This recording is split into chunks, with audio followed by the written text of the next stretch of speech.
Luc Béril, bonjour. Bonjour. Et notre fidèle Luc Béril, secrétaire général de l'UNSA.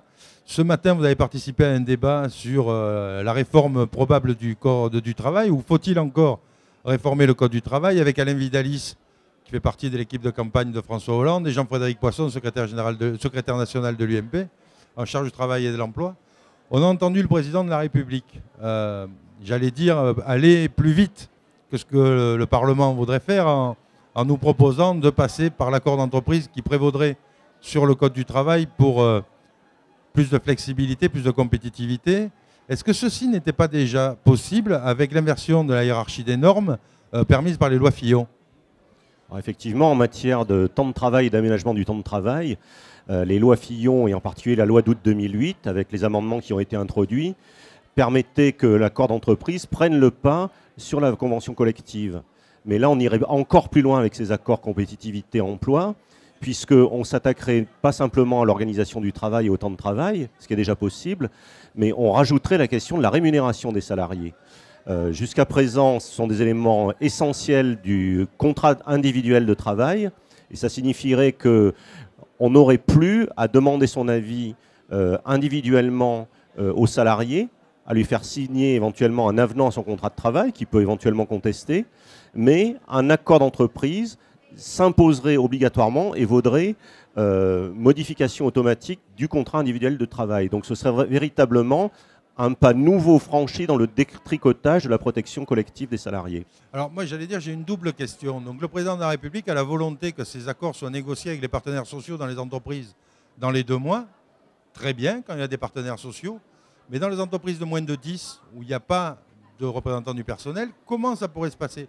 Alors peut-être une double réponse. Est-ce que techniquement c'est possible en 2 mois de négocier ce genre de choses dans les entreprises?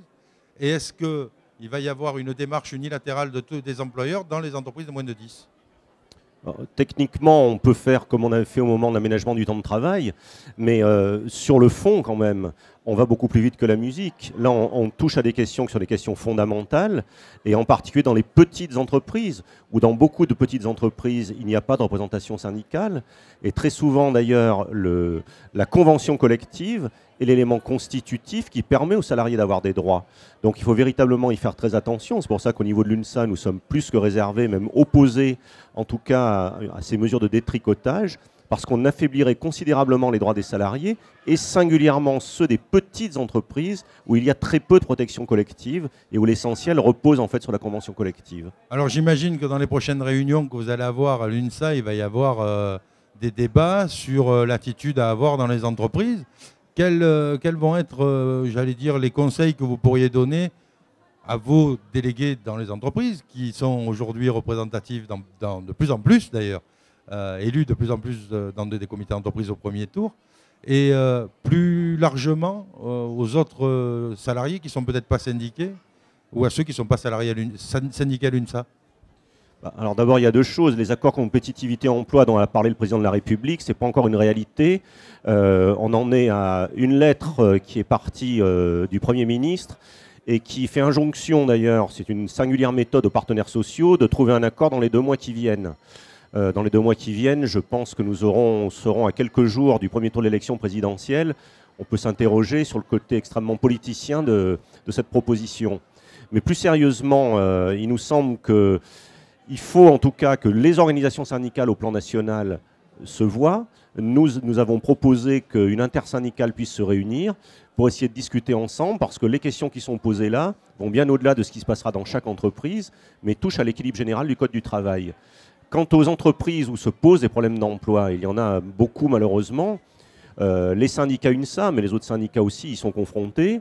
Nous, les consignes que nous donnons à nos camarades dans les entreprises, c'est d'essayer de faire en sorte déjà de vérifier quelle est la situation réelle de l'entreprise, et puis évidemment d'essayer au maximum de prioriser la défense de l'emploi. C'est un élément fondamental. Ça peut se négocier dans l'entreprise, et ça peut se négocier aujourd'hui d'ailleurs, sans avoir besoin pour nous de modifier durablement le Code du travail.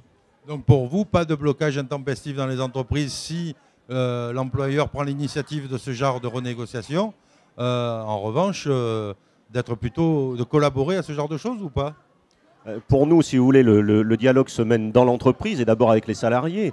Il y a des entreprises qui effectivement sont très touchés par la crise, quand vous avez des entreprises qui perdent 40 ou 50% de leur carnet de commandes et que vous êtes confronté éventuellement à des plans de licenciement, là effectivement il faut discuter concrètement, vérifier quelle est la situation réelle de l'entreprise. Et le boulot des syndicats et de l'UNSA à l'intérieur de ces syndicats, c'est d'essayer au maximum de défendre évidemment l'emploi. Ça peut passer par des aménagements, ça peut se faire. Je pense à ce qui se discute en ce moment, par exemple, dans une grande entreprise, Air France, qui est en situation difficile au niveau de sa comptabilité aujourd'hui.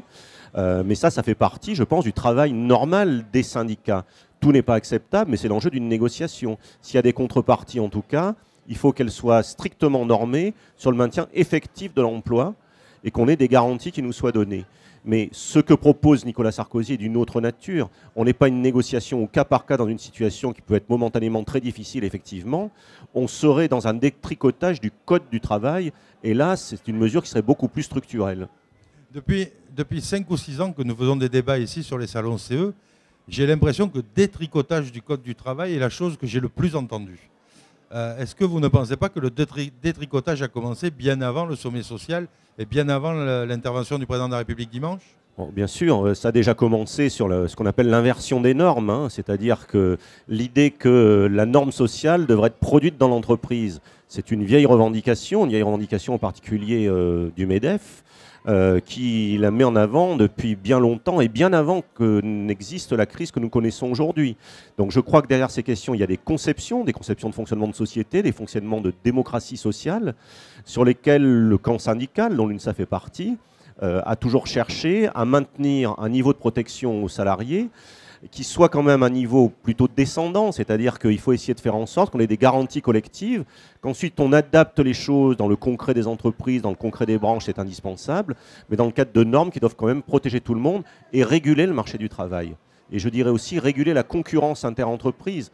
Pensons que les conventions collectives ne sont pas que des garanties pour les salariés, ce sont aussi des garanties pour réguler le marché entre entreprises.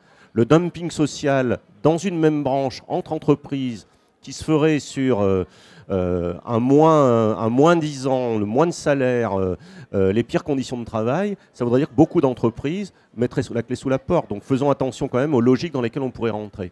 Oui, d'ailleurs, l'exemple allemand qu'on nous dépeint comme l'exemple parfait, après nous avoir dépeint l'exemple japonais, puis l'exemple scandinave, je veux dire, les exemples se suivent et finalement se ressemblent. On oublie de nous raconter aussi qu'il y a quelque temps, un syndicat allemand avait défilé pour qu'il n'y ait plus de salaire inférieur à 750 € par mois. Bien sûr, l'exemple allemand, on le prend quand on l'arrange, mais on oublie de dire quelle est la réalité quand même. L'UNSA est membre de la Confédération européenne des syndicats et nous travaillons dans ce cadre-là avec nos camarades du DGB, qui est le grand syndicat allemand.